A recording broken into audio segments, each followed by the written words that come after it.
आं मुस्रि कास्टम बसुमतारी रंजालि बैसागु फोरबोआ फैगासिनो दङ।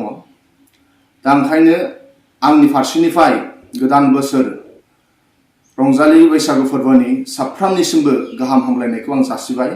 आंनिफ्राय गेदेरसिन बिथांमोननो आंनि खुलुमनाय जासिबाय। आंनिफ्राय उन्दैसिन बिथांमोननो आंनि अननाय जासिबाय।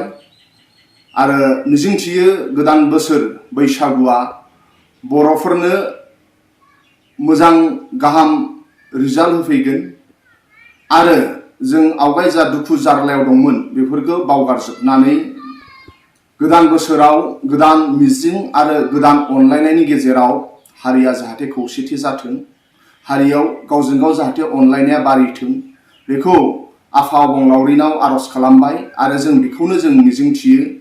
बर'नि हारिमुखौ फोथांनानै दोननाया साफ्रोमबो दायित्व।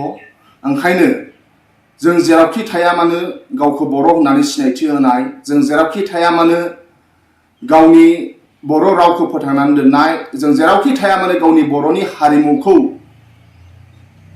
फोथांनानै दोननाय आरो फेहेरनाय, बे साफ्रोमबो बर'नि गेजेराव थानो नांगौ। आं मिजिंथियो गोदान जोलैया गोदान बोसोराव बे मिजिं लानानै बुहुमनि जि खनला खनला जायगायाव थाया मानो बे गावखौ बर' होननानै सिनायथि होनाय, बर' बिमा रावखौ फोथांनानै दोननाय आरो बर'नि हारिमुखौ फोथांनानै दोननाय आरो फेहेरनाय बे हाबाफारिखौ जाहाथे मावो।